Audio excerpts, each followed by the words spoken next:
They have a coming soon page, and then a WordPress site with a blog, right? Now, the first thing they said is if you build links, Google will ban your site. That's what they think. This whole approach is entirely incorrect. If you have a brand new site, that means you have no domain authority, and if you just have a coming soon page, that means you have a very thin site. If you start building links to a very thin site, you're not going to suddenly get banned by Google, but the fact of the matter is it's not really helping your cause.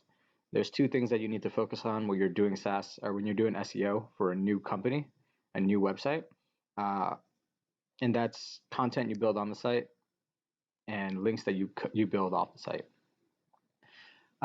If you don't have content on the site and you don't have links coming in, the better question is what should you spend your next 3 months doing in order to maximize the SEO impact? And I would wager that you should invest most of the money in terms of fleshing out the size of your site. Google needs pages to crawl, right?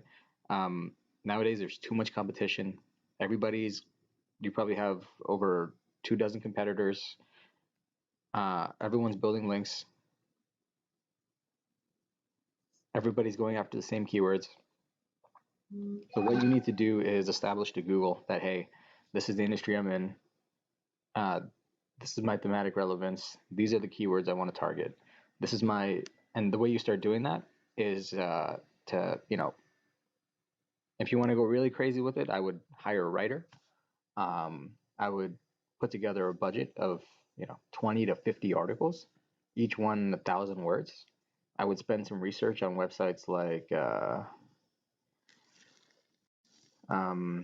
storybase.com, BuzzSumo, Medium, Twitter, LinkedIn, Quora. I would see what topics are popular, and I would basically create content that's similar, if not better. Much easier said than done. And chances are you're going to create this content, and it's not going to do a single thing for you in terms of user acquisition. But what it is doing is getting the clock ticking on Google establishing your thematic relevance, on you looking like an authority in the space when someone actually finds your website.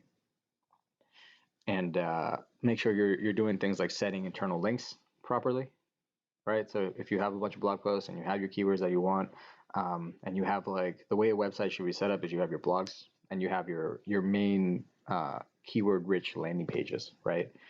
So anytime you do a blog and it's talking about a specific area, and you have an opportunity to include a keyword with an internal link to one of your main service pages, you should do that. And then, of course, hire a nice designer off Fiverr for $5. Create some nice social profiles. Every article you do, just add some graphics to it. Make it look nice. Make it a nice featured image. You don't have to do it yourself. It's very inexpensive now with websites like Fiverr. But give these blog posts a premium feel, right? And then when you actually do start link building, don't you dare touch a single keyword-rich anchor text link to your site for at least 6 months. SEO is not going to be your friend for at least the first year. Not anymore. Maybe 10 years ago, but not anymore. So what you want to do in order to maximize the likelihood of SEO paying off long term is to create branded links, right? So you're creating branded links to your homepage, and you're creating just natural looking anchor text links to your blog post pages. Don't worry about keyword optimization yet. Google doesn't trust your site anyway. What you try to do is going to be completely valueless.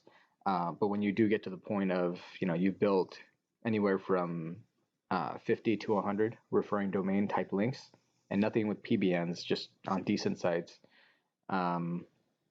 then you can start looking at, let's start looking at some anchor text